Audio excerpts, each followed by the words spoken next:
참 기본적으로 좋은 어떤 그런 면들이 많이 있습니다. 선한 마음을 가지고 있고요. 능력이 있지요. 그런데요, 타락한 사람은 좀 본질적으로 볼 때 좀 비겁한 면이 있는 것 같아요.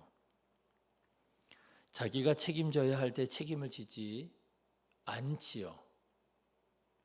다른 사람 핑계를 대고 변명을 하는 경우가 얼마나 많은지 몰라요. 그런데 그렇게 비겁한 사람이 따로 있는 것이 아니라 순간적으로 나도 모르게 그렇게 비겁한 행동을 하게 되더라라고 하는 거죠. 평상시에 그런 생각을 하지 않죠. 야, 나라면 책임을 질 텐데 왜 저렇게 비겁하게 행동을 하나? 그렇게 생각하며 살아왔던 사람도 사람들에게 뭔가 추궁을 당하고 뭔가 책임을 지라는 어떤 그런 요구를 당할 때 당황하기도 하고 두렵기도 하고 무안하기도 하고 복잡한 감정에 자기도 모르게 비겁하게 책임을 전가하고 책임을 지지 않으려고 하는 행동이 나오더라라고 하는 것이죠. 왜 그럴까요? 아마도 사람 안에 가지고 있는 뭐가 있어요? 생존 본능이 있잖아요. 내가 살아남아야 한다라는 그 생존 본능 때문에 그런 행동, 비겁한 삶을 살게 되지 않겠나. 여러분, 그런데 그런 비겁한 모습이 누구에게서도 보여지느냐 합니까요? 다윗에게도 발견이 되더라는 거예요. 여러분, 다윗이 어떤 사람입니까? 이스라엘 사람들이 정말 존경에 맞지 않는 손에 꼽을 만큼 위대한 인물이 아닙니까? 우리도 그렇잖아요. 다윗에게 얼마나 많은 장점이 있습니까? 존경하지요. 위대하다 찬양하지요. 그런데 그렇게 위대하다고 생각하는 다윗에게도 비겁한 모습이 보여지더라는 거예요. 자, 여러분, 오늘 말씀은 다윗이 교만한 마음이지요. 내가 이 정도 되는 사람이야. 이거 과시하려고 인구 조사를 했다가 하나님의 심판을 받게 되었을 때의 말씀이에요. 어떤 심판을 받게 되었습니까? 전염병으로 이스라엘 사람 7만 명이 목숨을 잃게 되는 하나님의 무서운 심판을 받게 됩니다. 그런데 여러분, 사실은요, 이것이 하나님의 심판이자 동시에 뭐였느냐? 다윗의 선택이었더라고 하는 거예요. 하나님께서는 갓선지자를 다윗에게 보내셔서 세 가지 재앙 중에 선택하게 하십니다. 3년 기근을 당하든지 석 달 동안 적군에게 패해서 쫓겨다니든지 아니면 전염병으로 고통을 당하든지 세 가지 중에 하나를 선택하라고 하나님께서 말씀하셨단 말이에요. 그런데 그때 다윗은 뭐라고 했느냐? 사람에게 고난을 당하느니 차라리 내가 하나님께 심판을 받는 것이 좋겠다. 그렇게 대답을 해요. 여러분, 13절의 말씀 같이 보실까요? 13절입니다. 다윗이 갓에게 이르되 내가 곤경에 빠졌도다. 여호와께서는 긍휼이 심히 크시니 내가 그의 손에 빠지고 사람의 손에 빠지지 아니하기를 원하나이다 하는지라. 그렇죠. 그래서 여러분, 이것이요, 하나님의 심판이자 동시에 뭐예요? 다윗의 선택이었다라고 하는 거예요. 자, 그런데 여러분, 내가 그의 손에 빠지고 사람의 손에 빠지지 아니하기를 원하나이다 라고 하는 이 말이 무슨 말이에요? 결국 자기의 안위를 위해서, 나를 위해서 자기의 백성들을 슬그머니 고통 가운데 빠지게 만들었다는 거 아니겠습니까?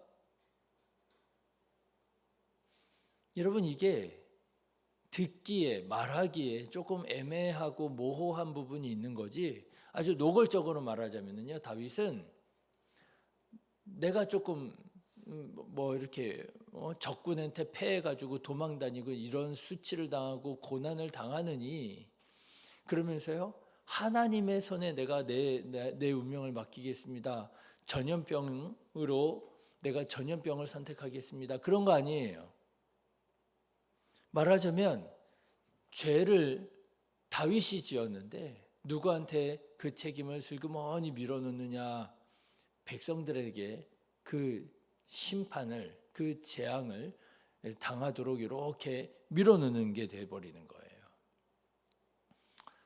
여러분이 얼마나 비겁한 행동입니까? 하나님께서 세 가지 재앙 중에 고르라 말씀하실 때 무슨 말입니까, 하나님? 이게 내가 지은 죄인데, 내가 명령한 건데, 내가 고난을 당해야지요. 그래야 될 것 같잖아요. 그게 책임 있는 행동이고. 근데 다윗이, 그 위대한 다윗이 그러지 못하더라고 하는 거예요. 그래서 전염병이 퍼져서 사람들이 죽어가는데 말씀드린 것처럼 무려 7만 명이나 목숨을 잃게 됩니다. 그러니 여러분 한번 생각해 보세요. 다윗의 마음이 어땠겠습니까? 자기의 교만한 행동 때문에 이스라엘 백성 7만 명이 죽어가는 것을 보는 거예요. 이 집에서도 저 집에서도 사람이 죽어나가는 걸 보는 거예요. 이 집 저 집에서 사람이 죽어가지고 곡하는 소리가 들리는 거예요. 여러분 코로나 때 생각해 보세요. 우리나라는 그래도 좀 낫다 했는데요. 인도 같은 데에는 죽은 사람을 화장할 데가 없어가지고 화장장이 부족해가지고 막 사람들이 임의로 화장하고 또 막 강물에다 버리고 사람의 시체를 유기하고 그랬다는 거 아니에요. 얼마나 끔찍했습니까? 그런데 여러분 그 모습을 보는 다윗의 마음이 어떻게 했느냐는 거예요. 양심이 찔리기 시작하는 거예요. 그 모습을 보고도 아무렇지 않다면 그건 정말 사람이 아니지요. 그렇지만 하나님을 경외하는 다윗은 그 모습을 보고만 있을 수가 없었던 모양입니다. 야, 이거는 아닌데, 이거는 아닌데. 그래서 여러분 오늘 말씀을 보니까요, 다윗이 하나님께 회개합니다. 여러분 17절의 말씀 한번 보실까요? 17절 같이 읽겠습니다. 하나님께 아뢰되 명령하여 백성을 계수하게 한 자가 내가 아니니이까 범죄하고 악을 행한 자는 곧 나이니이다. 이 양 떼는 무엇을 행하였나이까? 청하건대 나의 하나님 여호와여 주의 손으로 나와 내 아버지의 집을 치시고 주의 백성에게 재앙을 내리지 마옵소서 하니라. 다윗이 하나님께 회개합니다. 그런데 여러분 저는요 이 17절의 말씀이 참 중요한 다윗의 중요한 회개라고 생각을 해요. 왜냐하면 여러분 보세요. 다윗이요 그 책임을 정확하게 자기가 지려고 하는 거예요. 그렇죠? 17절 말씀을 보면요. 내가 그 일을 했습니다. 내가 백성을 계수하게 했습니다. 내가 했다고 얘기해요. 내가 범죄하고 악을 행했습니다. 내가 했다고 그래요. 나와 나의 아버지의 집을 치십시오. 내가 책임을 지겠다고 말합니다. 그렇죠? 여러분, 회개가 뭔지 아십니까? 이게 회개예요. 책임을 내가 오롯이 지는 거, 온전히 내가 그 책임을 지는 거, 책임을 다하는 거, 내가 잘못했다고 정확하게 시인하는 거, 이게 회개입니다. 여러분 저는 다윗이 물론 훌륭하고 위대한 업적을 남긴 사람이라서 다윗이 위대한 인물이라고 생각하기도 하지만 사실 여러분 저는요 다윗의 위대함은 어디에 있느냐? 자기가 잘못했을 때, 자기가 죄를 지었을 때, 그 죄를 깨달았을 때 철저하게 회개하는 것을 보면서 다윗이야말로 참 위대한 인물이로구나 그런 생각이 들더라는 거예요. 여러분 다윗이 또 이런 일이 있었죠. 언제요? 다윗이 자기 충직한 부하장수 우리아를 전사하게 만들고 그리고 그의 아내 바세바를 자기 아내로 취하잖아요. 그래서 하나님께서 그때에도 선지자 나단을 보내서 다윗의 그 죄악을 정말 천하만민에 다 까발려 버리십니다. 네가 그 죄를 지은 사람이라고 비유를 통해서 말씀하시잖아요. 그때 다윗이 어떻게 했어요? 감히 내가 왕인데 왕한테 이런 왕의 수치를 드러내? 그러면서 선지자를 억압하고 죽였느냐? 아니고요. 그때도 다윗은요, 철저하게 회개합니다. 옷을 찢고 마음을 찢고 눈물로 침상을 적시면서 하나님께 철저하게 회개해요. 여러분, 회개는 이런 것입니다. 자기의 죄를 정확하게 시인하는 것, 그리고 그 죄의 책임을 온전히 다하여 지려고 하는 마음, 거기에 정말 회개의 마음이 있는 거예요. 그리고 다윗은 이렇게 말하지요. 주의 백성에게 재앙을 내리지 마옵소서. 내가 책임지겠습니다. 주의 백성에게 재앙을 내리지 마옵소서. 사랑하는 성도 여러분, 하나님 앞에 회개할 때에 이렇게 다윗처럼 회개하는 자 되시기를 주님의 이름으로 축원합니다. 그저 뉘우치는 마음, 후회하는 마음 정도가 회개가 아니에요. 자, 그런데 오늘 말씀을 보면 다윗의 회개는 여기에서 끝나지 않습니다. 오늘 본문의 말씀을 보시면 다윗은 그가 회개한 대로 살아가요. 여러분, 다윗이 하나님께 책임지는 마음으로 회개하자 하나님께서 다윗을 바로 용서하지 않습니다. 하나님께서는 다윗에게 명령 내리세요. 어떤 명령을 내리시느냐? 난데없이 오르난이라고 하는 사람의 타작마당에서 제단을 쌓고 제사를 드리라고 합니다. 18절의 말씀 한번 보십시오. 18절 같이 읽어보실까요? 여호와의 천사가 갓에게 명령하여 다윗에게 이르시기를, 다윗은 올라가서 여부스 사람 오르난의 타작마당에서 여호와를 위하여 제단을 쌓으라 하신지라. 제단을 쌓으라고 그랬어요. 그래서 다윗이 오르난의 타작마당에 가서 그 타작마당을 구입하려고 합니다. 그렇잖아요. 다른 사람의 땅 위에다가 제단을 쌓을 수는 없잖아요. 그래서 그 오르난의 타작마당을 이제 구입하려고 그래요.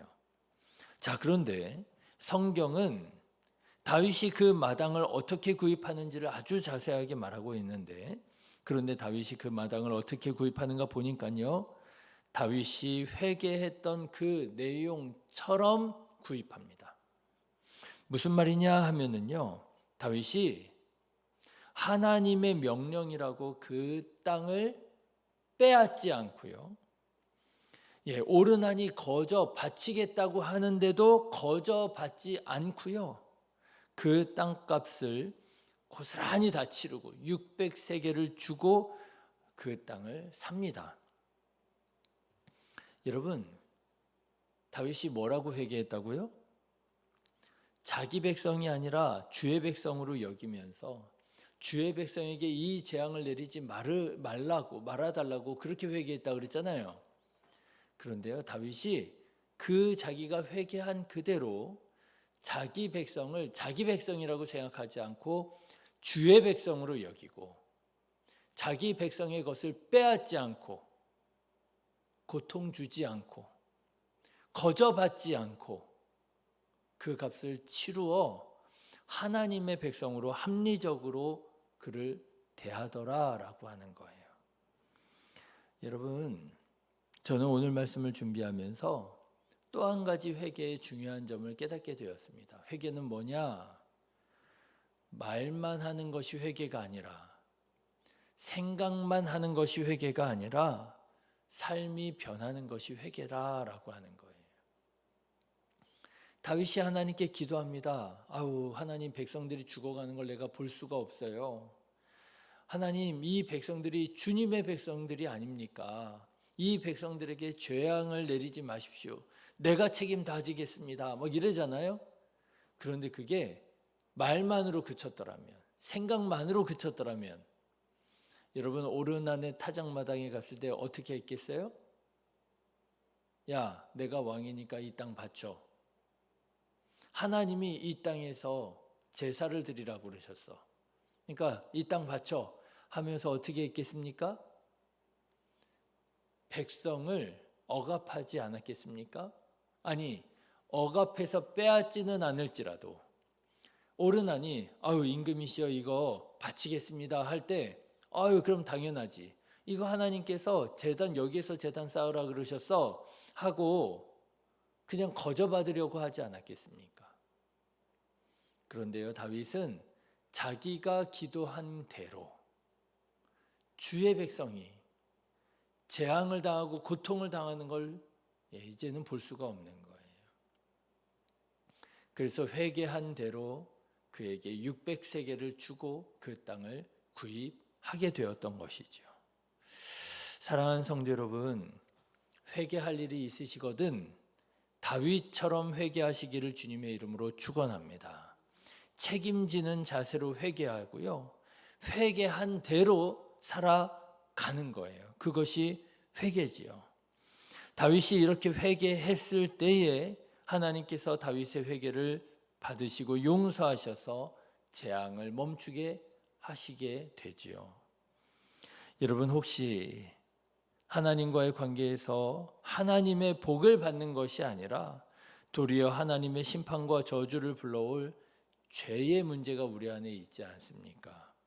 하나님의 말씀에 불순종하고 하나님의 뜻대로 살지 못하고 하나님보다 앞세우는 우상이 우리 안에 있든지 아니면 하나님의 뜻이 믿음과 사랑이라고 하는 것을 알면서도 믿음으로 사랑으로 살지 못하고 미움과 시기와 욕심으로 살고 있든지 내가 이게 죄악이었구나. 내가 책임지지 못하는 삶이었구나. 여러분 깨닫는 바가 있으십니까? 다윗처럼 회개하는 자 되셔서 그 심판과